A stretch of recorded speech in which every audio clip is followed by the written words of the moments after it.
In the meantime, on BBC Two, a remarkable voyage with Charles Darwin.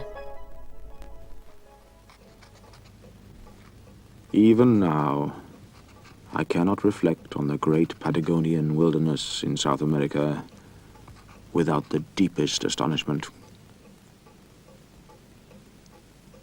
When one considers that all those pebbles, countless as grains of sand in the desert, have been slowly rolled, rounded, and far transported, the mind is stupefied at thinking over the long lapse of years.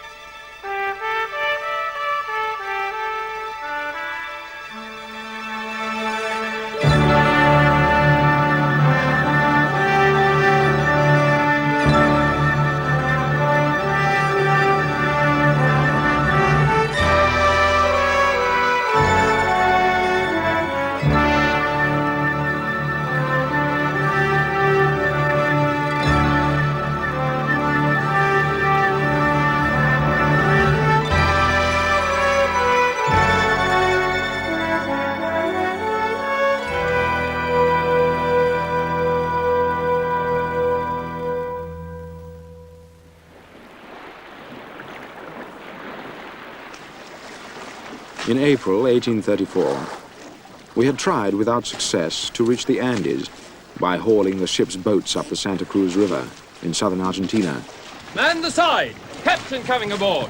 To everyone except myself, the expedition had proved a bitter disappointment. Pipes ready? Pipe?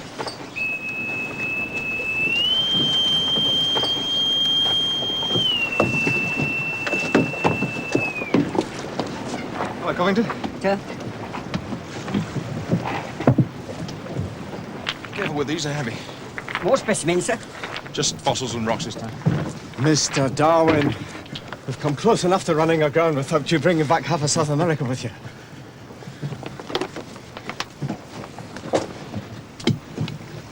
Did you reach the mountains, sir? We did not. The river was too tortuous, the current too strong. It would have taken us another 3 days. To spare neither the time nor the provisions. What news of the repairs, Wickham? Well, we beached her and fitted a new false keel. The copper was ripped off almost completely. And now? I'd say she's as strong as ever. There was no damage to the main timbers. 2 feet less water on that rock would have ripped her apart. Well done, Wickham. Excellent. Captain Fitzroy, can I have a further word with you, sir? What is it, Wickham? Your clerk, sir, James Hellier. I'm afraid he's been drowned.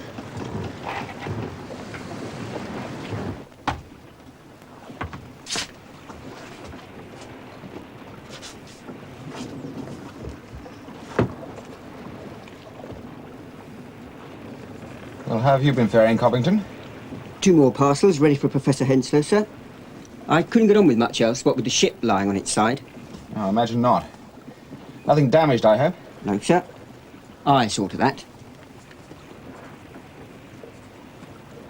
How is the captain taking Hellier's death, sir? It's difficult to say. He was obviously very fond of him, but when Wickham told him, he seemed quite angry. Do you know exactly what happened? Yes, sir. Hellier was out hunting, by the marshes in the estuary. He shot a bird and waded in after it. I think he wanted to bring it back for you, sir.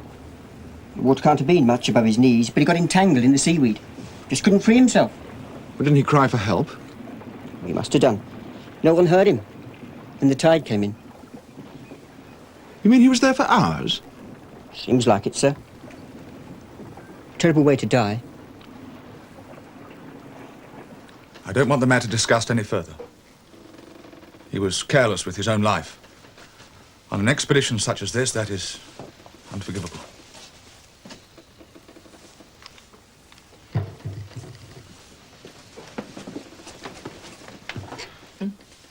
Well now, philosopher, unfold the secret of your precious pebbles for the benefit of Mr. Wickham.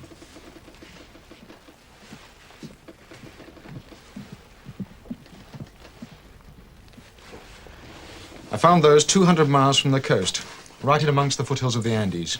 You can see them everywhere. Exactly, everywhere. Oh, they look like ordinary beach pebbles to me. They are ordinary beach pebbles. The question is, how did they get so far inland? I think the whole of the Patagonian plain was once a huge inlet to the sea, perhaps actually joining up with the Pacific. It must have been the action of the sea rolling those stones back and forth which produced this shape. So what happened to all the water? I suppose the fish drank it. Why not a catastrophic flood? A terrible deluge. The waters rise, pounding the stones against each other. Mountains collapse into the valleys, leaving sheer walls of rock. And the waters fall away. But the pebbles, Fitzroy. You can't produce millions of pebbles as smooth and as round as this in 40 days. Or even 400 days. You see what I mean, Mr. Wickham? Our philosopher is sounding more and more like David with his slingshot, about to slay the Goliath of Christianity with a single pebble. Oh, I'd just call it a typical landsman's view, sir. He's just waiting for the day when there won't be any sea at all. If the Almighty can create a round earth and a round moon, why should a few round pebbles be beyond him? Perhaps it was the sea. Man became corrupt and filled the earth with violence. God, in his wrath, flooded the earth. And the waters subsided. I really don't see your difficulty, Darwin. Well, to begin with, there's the size of Noah's Ark. 300 cubits by 50 cubits. How long was a biblical cubit? I really don't know. It hardly matters. You couldn't get two of every living, creeping thing into any ship made of wood. There are millions of them. They wouldn't fit on the Beagle. They wouldn't fit in the whole British fleet. Think of the size of all those extinct monsters. You wouldn't have allowed them on board, would you, Wickham? Neither would Noah if he had any sense. And don't let blasphemy get the better of you, Darwin, even in jest. The Bible tells us there was a great flood. It may even account for the disappearance of some of your monsters. But don't you see? Now, don't provoke the wrath of God again, philosopher.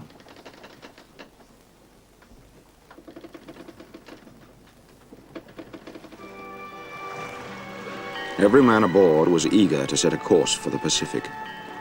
None more so than myself, with the mysteries of the great chain of the Andes waiting to be explored. But the captain was not yet satisfied with our charting of the Atlantic. Once again, the Beagle headed north, bound for the estuary of the River Plate.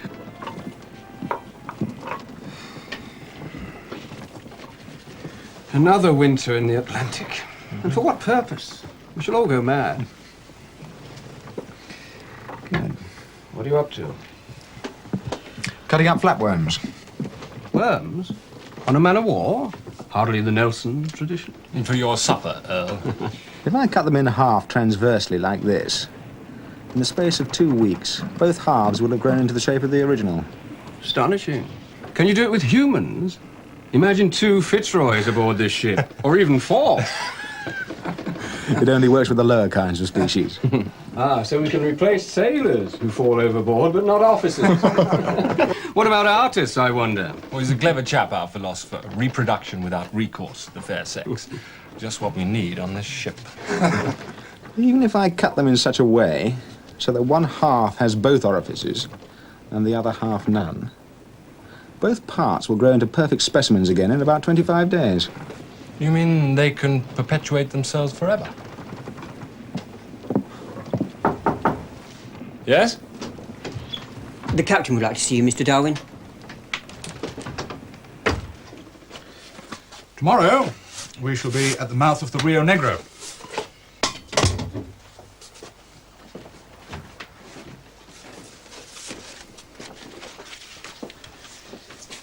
Yes, here. Now, I plan to survey this coast as far up as Maldonado, and then return to the Plata and put in at Buenos Aires, where I'm purchasing a second vessel, which Wickham will command. I'm calling her the Adventure. It's a bold undertaking. How big is she? 170 tons, oak-built, copper-fastened throughout. I take it the Admiralty will be paying for her? Oh, I doubt it. The Admiralty is full of Whigs. And where will the money come from? Oh, out of my own pocket, if necessary. But even with the Adventure, the task will still take several months. Wasted months, from your point of view. I suppose so, yes. I could drop you at Patagones, here. And you could make your way across the Pampa up to Buenos Aires. Right across the Pampa? Is it feasible? Perfectly feasible. And I wish I could accompany you. How about Earl? Mr. Earl's not up to it. I don't particularly relish his company on board, but neither do I feel disposed to inflict him on you. Quite apart from snakes and spiders, the country is a prey to hostile Indians. I think you'll do better without him. Now, as to guides and horses, there's an English trader named Harris who lives in Patagones. I'll arrange an introduction for you. I'll accompany you myself until we reach General Rosa's encampment on the Rio Colorado. That's about 80 miles from here. After that, I hope you'll be under his protection. You're most kind, but I'm sure a guide would be quite sufficient. A guide? The Pampa is one huge battlefield, Mr. Darwin, and the Indians make a point of killing their prisoners extremely slowly.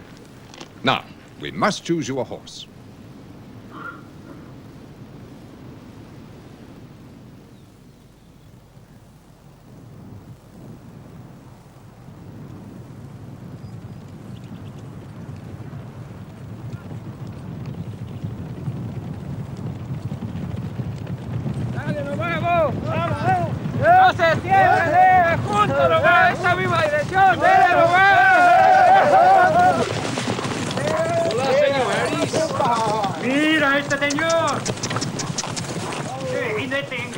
What are they saying? They're just wondering what sort of a rider you are. Whether you're man enough for the journey. I'm wondering that myself. Whoa.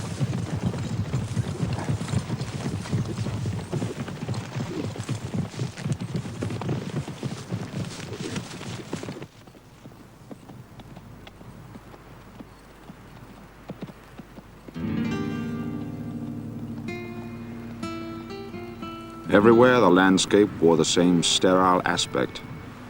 A dry, gravelly soil supporting tufts of brown, withered grass and low scattered bushes armed with thorns.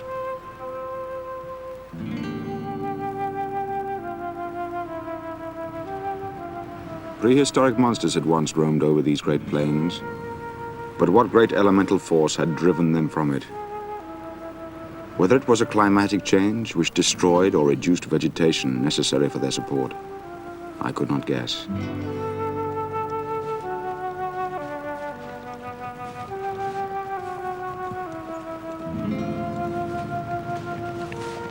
For centuries, the Pampa had been the homeland of the South American Indians. But now they too were about to lose their sovereignty. Ahead of us lay the headquarters of General Rosas, soon to be dictator of all Argentina. He was engaged in exterminating as many Indians as he could, which had turned the whole country into a dangerous battleground. This made him very popular with my gaucho companions, whose conversation was forever about the number of Indians they had murdered.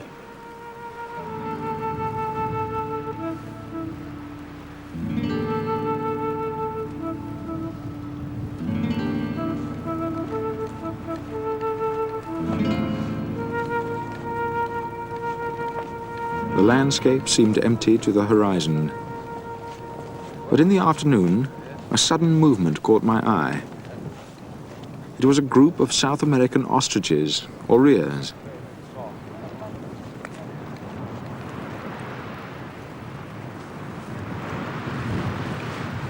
It was easy to ride up within a short distance of them. But then, expanding their wings, they made all sail right before the wind, and soon left the horses astern.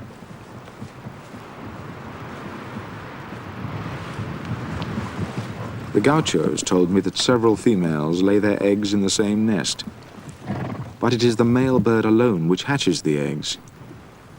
A singular arrangement of duties.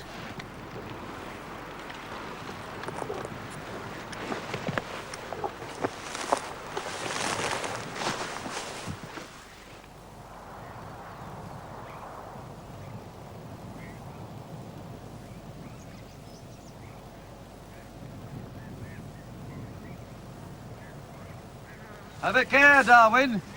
Don't wander too far. I won't.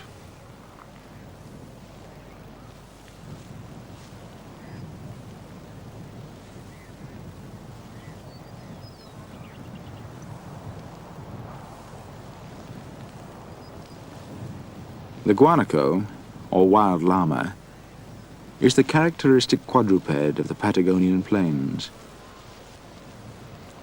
I had been told that if one performs strange antics, instead of making their escape, they become tense with excitement.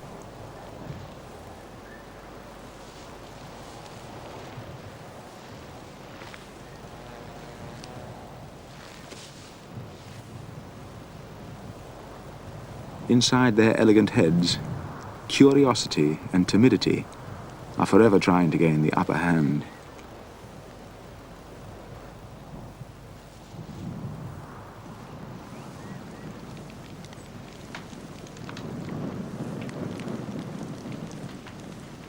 There is a high enjoyment in the independence of the gaucho's life.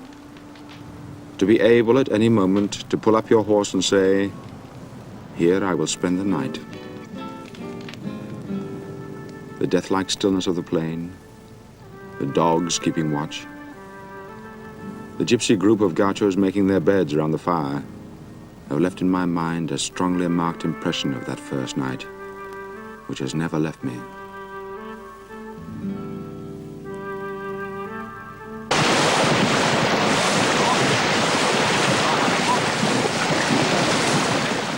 On the third day, our little party crossed the Rio Colorado and rode into General Rosas' encampment.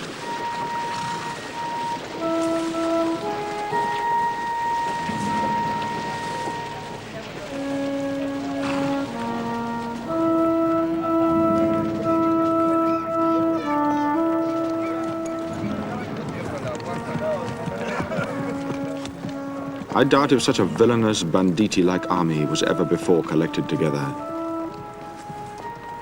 We tried hard to give the impression we had every right to be there, but in truth we were most uncertain of our reception.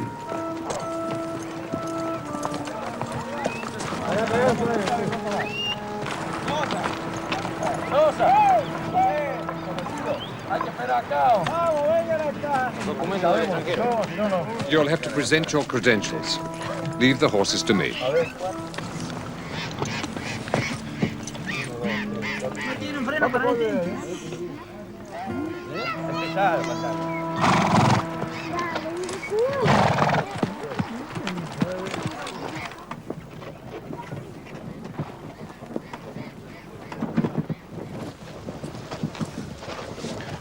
General Rosas?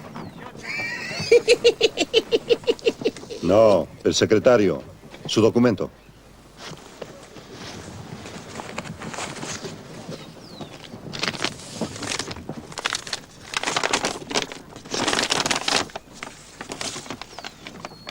Don Carlos el naturalista. Naturalista. ¿Qué naturalista? I have come to your country to study rocks, animals, plants. I am a geologist. I study the land, the mountains, the pampa. ¿Dónde está su mapa? Spy! Spy! He thinks you are a spy. He wants to see your map of the pampa. I have no maps as such, only a few rough diagrams of the country.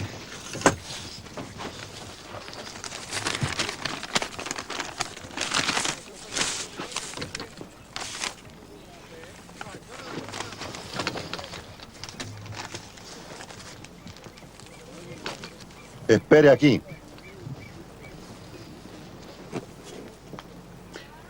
He says you are to wait. How long? Not long. He thinks you are a spy. He's going to make arrangements for your execution. But I am an English naturalist. Don Carlos, Inglés naturalista. Maybe General Rosas killed you. Maybe not. Who knows? And who are you? Don Octavio, jester of General Rosas. In Spain and England, all the kings have jesters. General Rosas, the same. He is very important man. And I make him happy. El Secretario. He is nobody. He hates me. What do you want? I'm hoping that General Rosas will give me permission to travel across the Pampas to Buenos Aires. You are a brave man to travel in this country. The Indians, very, very fierce. But so are the gauchos. If a gaucho kills you, he kills you quick. If an Indian kills you, it is better a gaucho kills you. Dígale que el general la va a recibir mañana. I have arranged everything. General Rosas will see you tomorrow. Don Octavio has fixed it. El Secretario. He is nobody. He do what I say. Who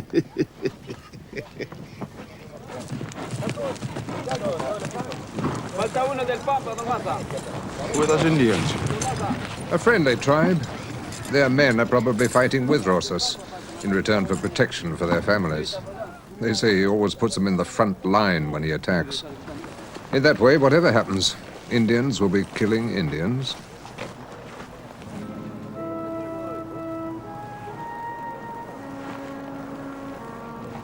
As we watched, some of Rosa's cavalry escorted a group of Indian women into camp. Prisionera india, acción. ¿Dónde trajeron esta paloma?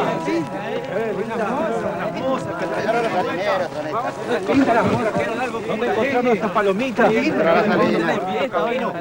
Los salineros.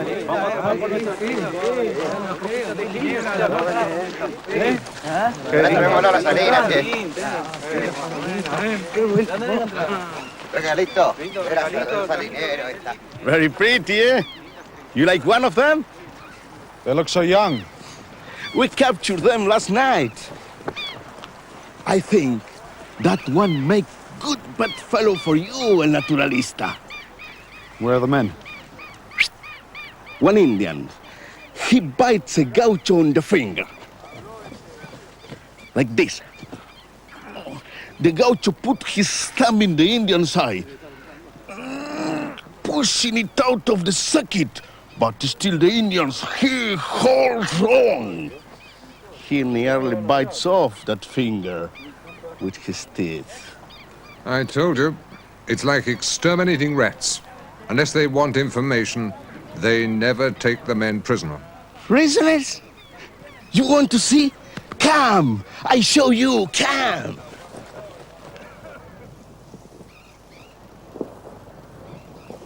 They talk soon, when the sun gets hot and the ants come. I know. One day the general is taking me out when I annoy him too much. He do that to me, Don Octavio.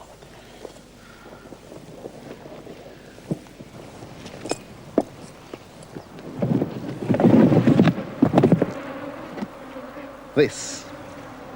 They don't talk. They die first. Fine money, yes? My general is very fair. He lines them up. He says, give me the information.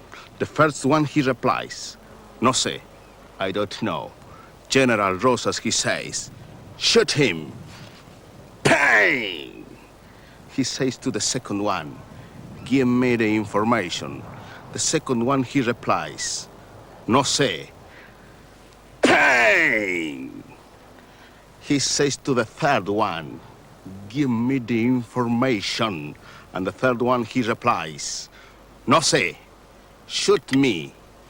I am a man and I can die as a man. Bang!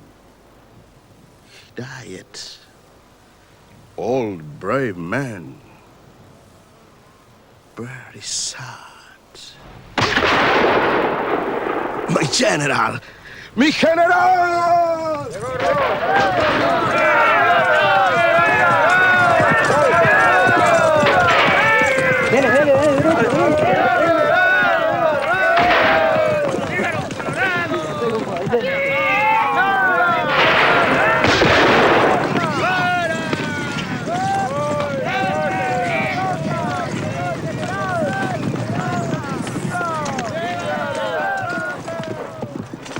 As soon as you've seen him tomorrow, I'll head back for the Rio Negro. And remember, he's most dangerous when he laughs.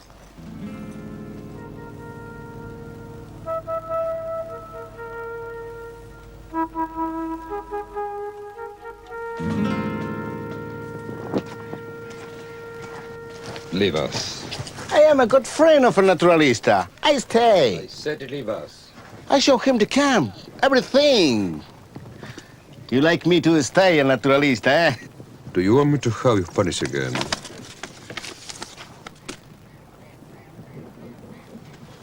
You have come a long way, Mr. Darwin. I'm with a British man-of-war, the Beagle, under Captain Fitzroy, who presents his compliments. You like the gaucho? They have shown me every kindness. Yes. Good. Soon all this land will be theirs. And the Indians? They are vermin. They destroy our crops, like raise on our cattle. Do you know how many cattle I have on the Pampa? 300,000 head. My stanza stretch from the Rio Colorado to Santa Fe. General, I'm sorry. It is a matter of urgency. General, atacaron la posta 7. Mataron a todos. Seguro ha sido Bernantío. Que reemplacen a esos hombres inmediatamente. Y quiero 40 soldados, los mejores, listos para partir mañana al alba.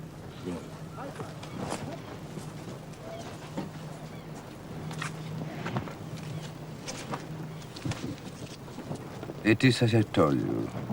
The Indians have attacked one of my posters. Every single soldier has been tortured and killed. I know who has done this thing. It is a tribe, Bernantio. Now, he will hear from Rosas. If he fails to bring the head of this murderer to me tomorrow, not one of his tribe will be left on the Pampas. I will pursue them all the way to the Andes. There will be no escape.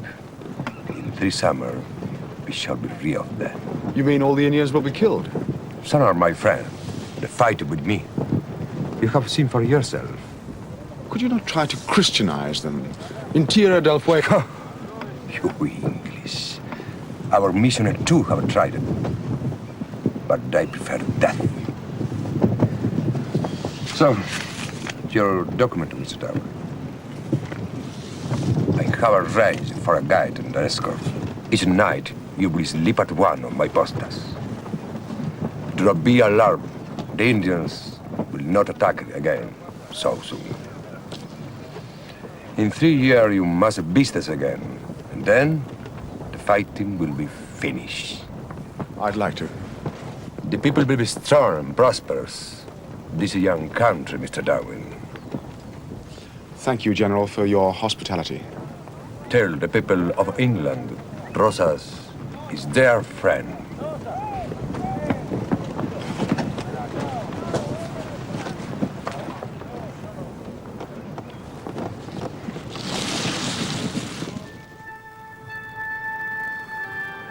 In the harsh glare of that landscape, I was made vividly aware of the relentless struggle for existence going on around me.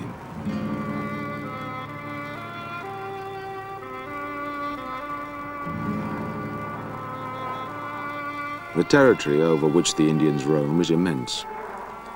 But great as it is, in another half-century, I doubt if a single wild Indian will be left on the Pampa.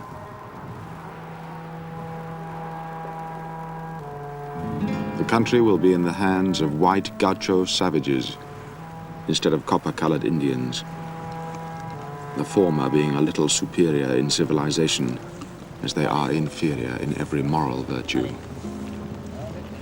Who would have believed in this age, in a Christian country, that such atrocities could be committed?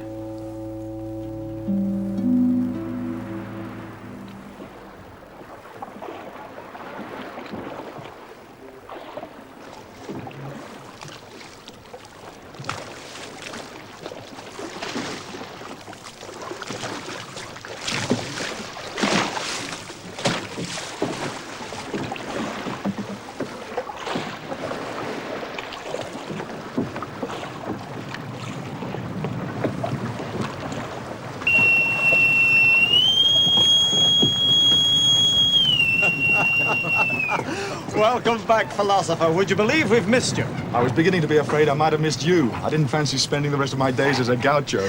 Look at him, a face like tanned leather. Nothing like a spell ashore to make you look like a sailor. You should have come, Earl. Roast beef and fresh vegetables every day. Beautiful Indian girls. You must be pining for salt pork and dry biscuits. So, our shore-going fellow is back among us. Fitzroy, it's good to see you. You'd be amazed how homesick I've been for this hunk of yours. Well, we thought of you every time she pitched or rolled. It grieved me to think of all the sea practice you were missing out there on firm ground. Is this all you've collected these past few weeks, philosopher? No bones or beetles, no rotting flesh to lay all over my decks? I found a ship bound for London. Thank God for that. You bring more dirt aboard with you than any 10 men. Well, tonight we're all messed together. You can tell us all about your hairbreadth scapes and moving accidents. I took to sleeping up here while you were ashore. I knew you'd have no objection. Of course not. Would you like to remain? Out of the question. Besides, haven't they told you? I'm to leave the ship altogether. No, but surely... My health is broken. I doubt if I could survive Tierra del Fuego for a second time. What do you plan to do? Take a ship to England at the first opportunity. And there's another reason. I'm afraid the captain has taken against me. He's not always in the best of temper. I seem to aggravate him. There's nothing I can do. Nothing. It'll be for the best, I assure you. One of Rosa's commanders asked me without a hint of a smile, "Are not the ladies of Buenos Aires the handsomest in the world?" And what did you say? Charmingly so, in my best English manner. Then he said, "Do the ladies in any other part of the world wear such large combs?" You must have known you're a collector. I assured him they did not. He was so delighted, he insisted I have his bed for the night while he slept on the floor. And these ladies with the enormous combs, where did they sleep? You see how envious we all are. How many precipices did you fall over? How many bogs did you fall into? How often were you carried away by floods? First, let me hear your news. Oh, nothing to compare with yours. We have taken soundings, and still more soundings. At Montevideo, 2 petty officers jumped ship with 2 years' pay owing to them. It's hardly credible. What about Rosas himself? Oh, you should see him. He lives like an English baron in the Middle Ages. He even has a court jester. He has thousands of acres all put down to cattle, and he's killing off the Indians as fast as he can. It was pitiful to see in a Christian country. But they say the Indians are appallingly cruel. And so they are. But cruelty breeds cruelty. I'm beginning to think that the only hope for the Indians anywhere is to be left alone. Left alone? Without clothes or dignity? With no hope or prospect of bettering their squalid existence? I think we can claim to have had nobler and more charitable intentions for our Fuegians than General Rosas has for his Pampa Indians. I didn't mean to... You forget, Darwin. The captain has a vision of Tierra del Fuego with church steeples on every hilltop and the sound of hymns floating across the water. And why not, Mr. Earl? Surely I don't have to remind you of the acorn and the oak tree. By the mark, high!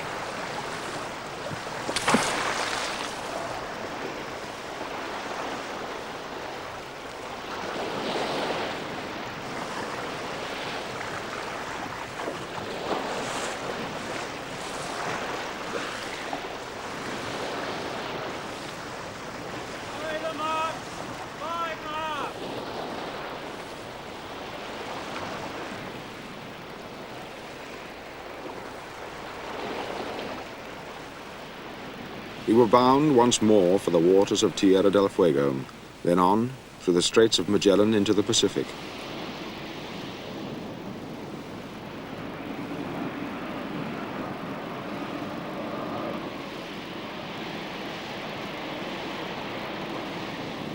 The weather turned bitterly cold, and the further south we penetrated, the more the health and spirit of the Beagle's crew deteriorated.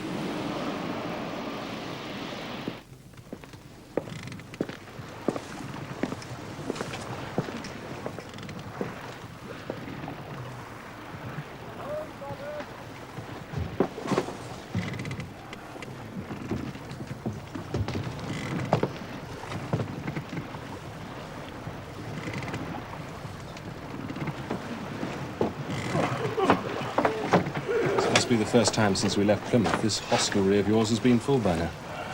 Tell that to the captain. Might persuade him to head north at last, back into the land of sunshine and fresh vegetables. Yes. Some of these fellows look as if they could do with it. What's the matter with them? Mainly the flux. Several cases of frostbite. Any sign of scurvy?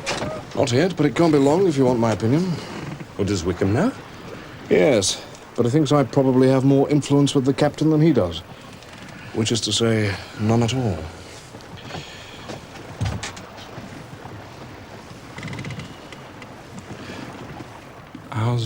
How's George Rowlett?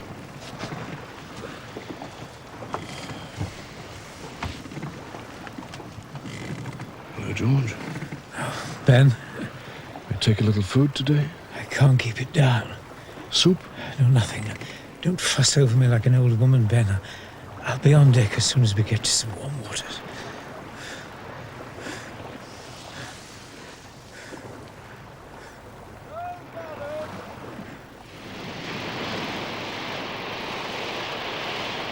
The sight of such a coast is enough to make a landsman dream for a week about shipwreck, peril, and death.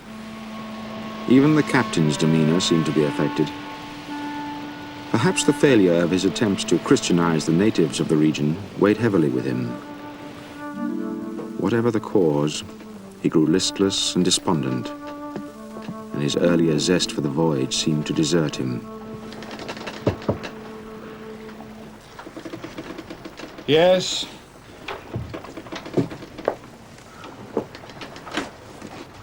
Oh, good morning, Barney. Finished your rounds? Not quite. I've earned my pay this week for the first time since I've been on board. Can you manage? When we get fresh supplies, yes, without any difficulty. When will that be, Captain? When are we heading north? As soon as I've charted this coast, Mr. Bino. Maybe this month. Maybe next. In my opinion, it should be this week, Captain. The crew are in a very poor state of health, and yours is no better than the rest I of presume you haven't come in here just to put me to bed, Mr. Bino? No, I haven't, sir. Good. What then? It's the purser, sir. Rowlett, what about him? I'm afraid he won't last another night, sir. What? I said he won't last the night. George Rowlett. He's a good man. Good, strong, kind man. Why him? Why him? I'm afraid I can't answer that, sir. Except that he wasn't very good at taking medical advice. It seems to be a characteristic on this ship. Yes? Oh, come in, Mr. Close. You heard about Rowlett? Yes, I have, sir. If this sou'wester holds, the Adventure should be with us by tomorrow, sir. And the coastal charting party? Mr. King will return with the whaleboat at first light, and then there's nothing to keep us in these latitudes. Except our work, Mr. Wickham. Sir.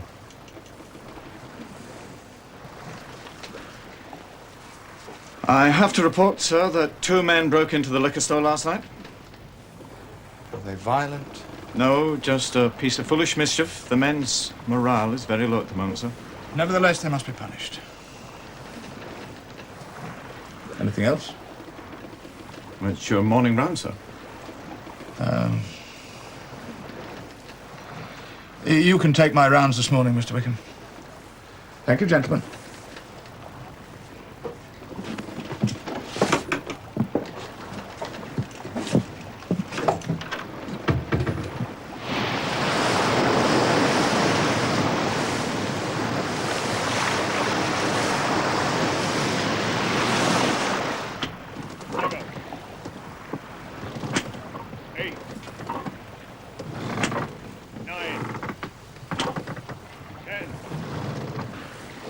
Rope-cutting human flesh. Is there any sound more depressing to the human spirit? Funeral and a flogging on consecutive days. I never thought to see that on the ship. The last thing I want in my sick bay at the moment is 2 men with backs like raw meat.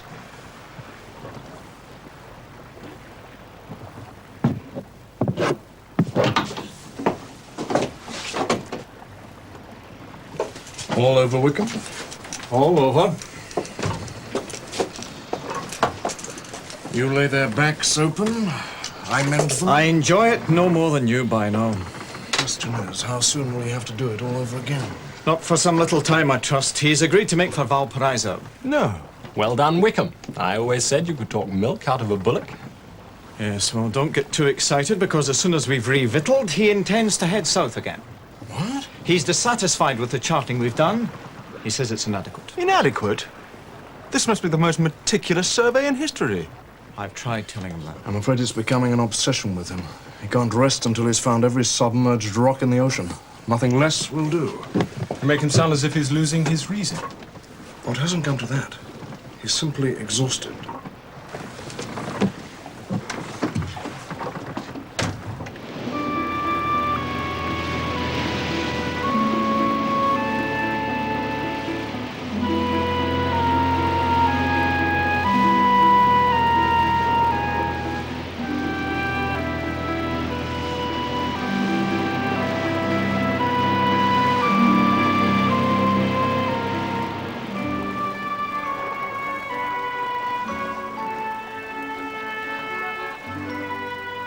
At last, we reached the port of Valparaiso. The climate felt quite delicious. The atmosphere so dry, with the heavens so clear and blue, that all nature seemed to sparkle with life. Apart from the captain, there was not a man aboard who ever wished to see the bleak and barren regions of Tierra del Fuego again.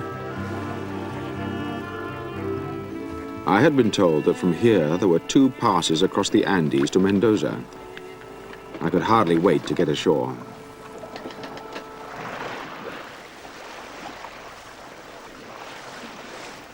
But it's true. You haven't changed at all. Old school friends never do. How long has it been since you left England? Nearly 3 years. We left Plymouth in December 1831. It's a long time. You must be ready for some ladies' company by now. Yes, very ready indeed. I've almost forgotten what a pretty girl looks like, but Charles talks of nothing but getting up into the mountains. Oh, the mountains will still be there tomorrow.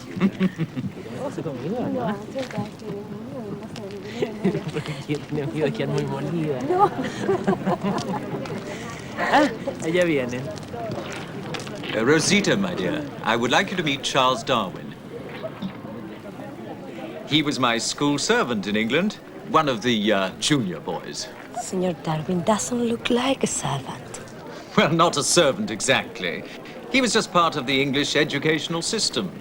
A sort of moral training for the kind of journey he's on now. It prepared your character, wouldn't you say, Charles? It prepared my posterior. Oh, come now. I didn't beat you that often. You beat the senor?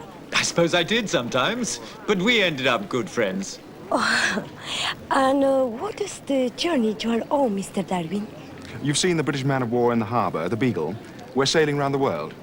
Just for fun? No, we're making charts of the coastline.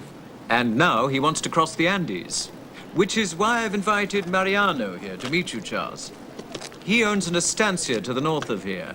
I thought he might be able to advise you. It will be a pleasure. I'm told it's possible to get across the passes to Mendoza. That is correct. It will take perhaps 4 weeks. I have mules, provisions, everything. If you will permit me, I would like to accompany you.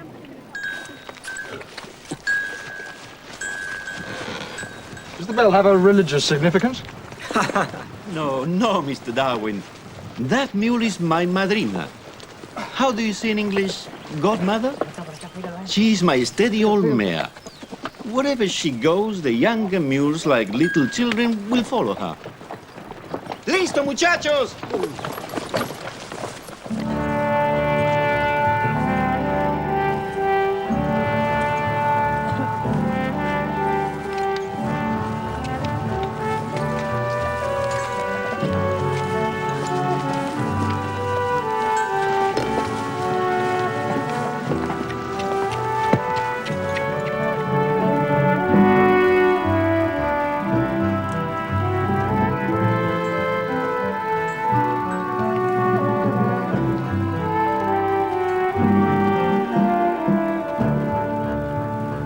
Each one of our animals carried some 300 pounds. Yet with what delicate, slim limbs, without any bulk of muscle,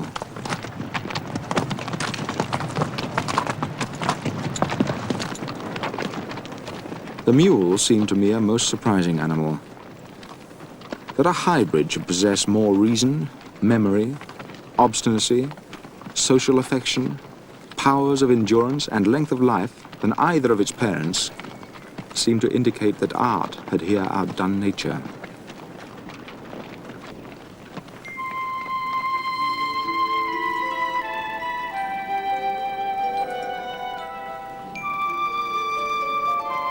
We saw condors soaring gracefully above us. Except when rising from the ground, I do not recall ever having seen one of these huge birds flap its wings. It was truly wonderful to watch a great bird hour after hour, without any apparent exertion, wheeling and gliding over mountain and river. On some occasions I felt sure they did this only for pleasure, but on others were probably watching a dying animal or a puma devouring its prey.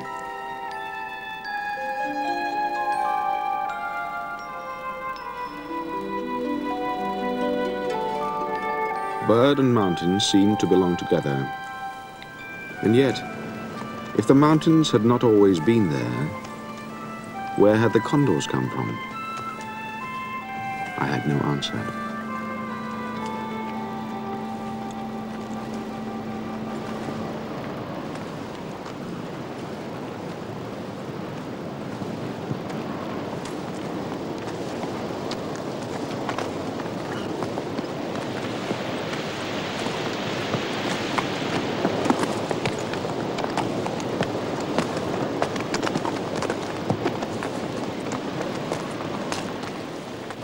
Amidst the din of rushing water, the noise of stones striking against one another could be heard even from a distance. Thousands upon thousands of stones, all hurrying in one direction. It was like thinking on time, where the minute that now glides past is beyond recovery.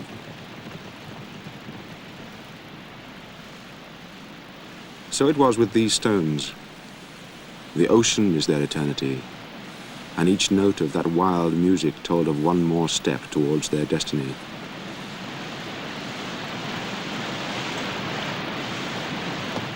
When one calls to mind that whole races of animals have passed away from the face of the earth, and that during this whole period, day and night, these stones have gone rattling onwards in their course, one can't help thinking, can any mountains, any continent, withstand such waste?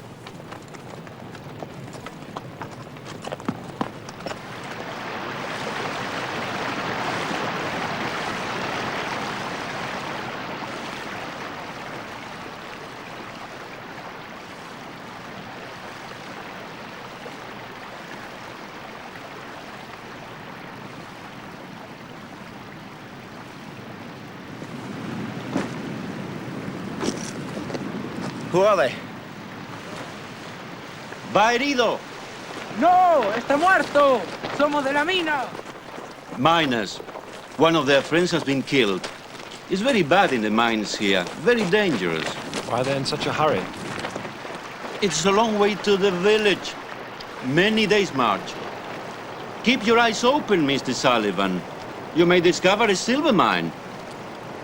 A few years back, a muleteer, just like them, with no education, picked up the stone, like this one, to throw at his donkey. The stone was heavy, pure silver. Now, the mine is worth millions. Where is it? To the north, not far, in the next valley. Did the muleteer become a rich man? The government became rich. The muleteer, they gave him a new poncho.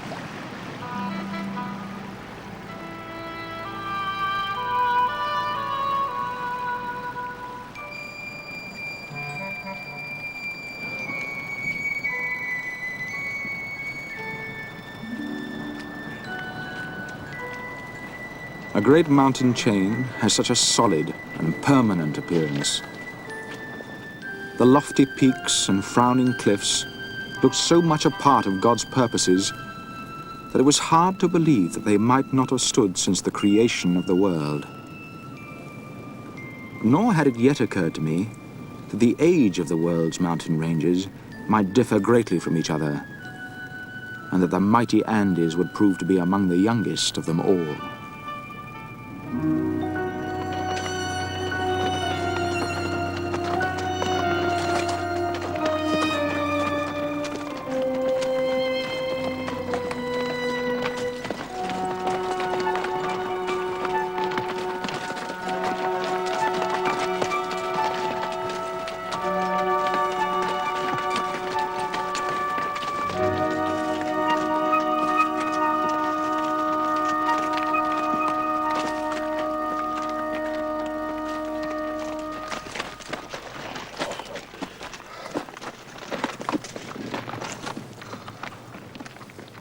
How's your breathing, Mr. Sullivan? Not so good.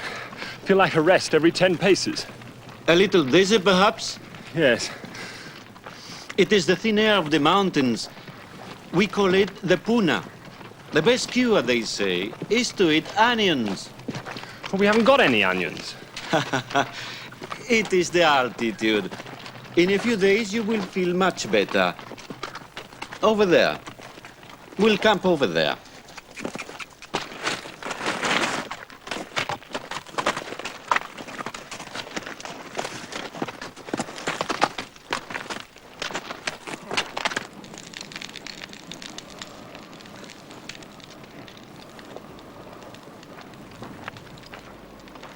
How high would you say we are, Gonzales? 12, maybe 13,000 feet above the sea. What have you got there, philosopher? Come and look!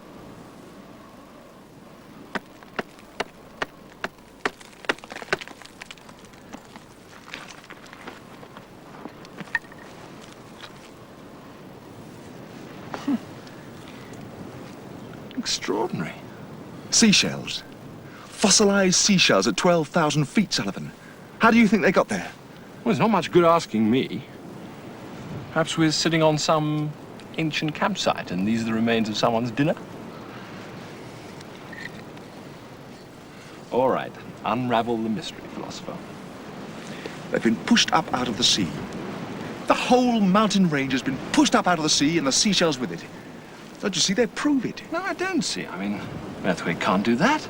Not just one, thousands of them, all pushing the mountains higher.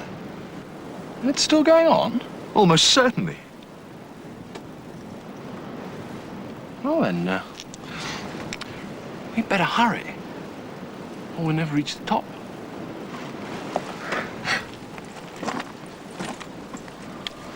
I'll never convince you you're worse than the mules.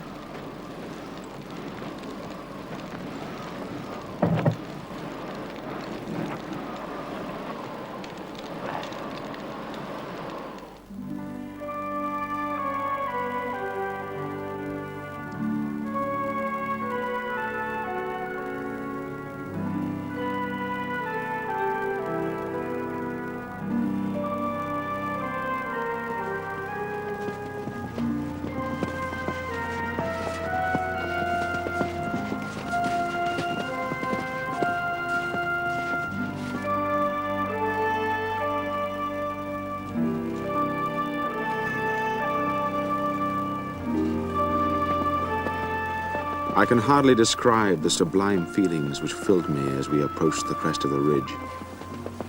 The satisfaction of a mountaineer who has reached his goal was mingled with that of a scientist who has made a great discovery.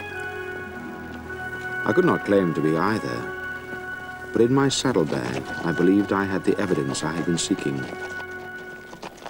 That some great force had raised these mountains high out of the sea. The atmosphere was resplendently clear, the sky an intense blue. The profound valleys, the wild broken forms, the heaps of ruins piled up during the lapse of ages, the bright-colored rocks contrasted with the quiet mountains of snow. It was like watching a thunderstorm or hearing in full orchestra a chorus of the Messiah.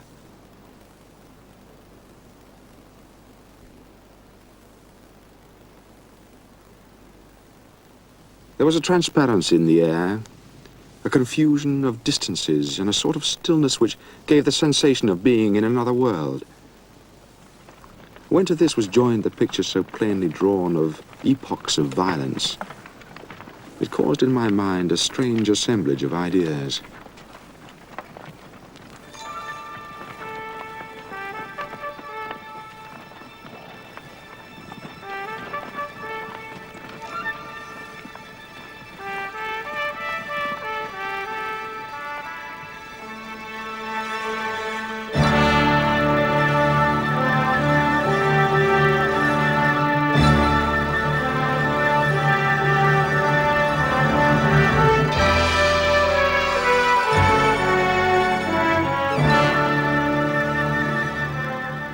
And Charles Darwin continues his journey tomorrow morning on BBC Two at 10:30.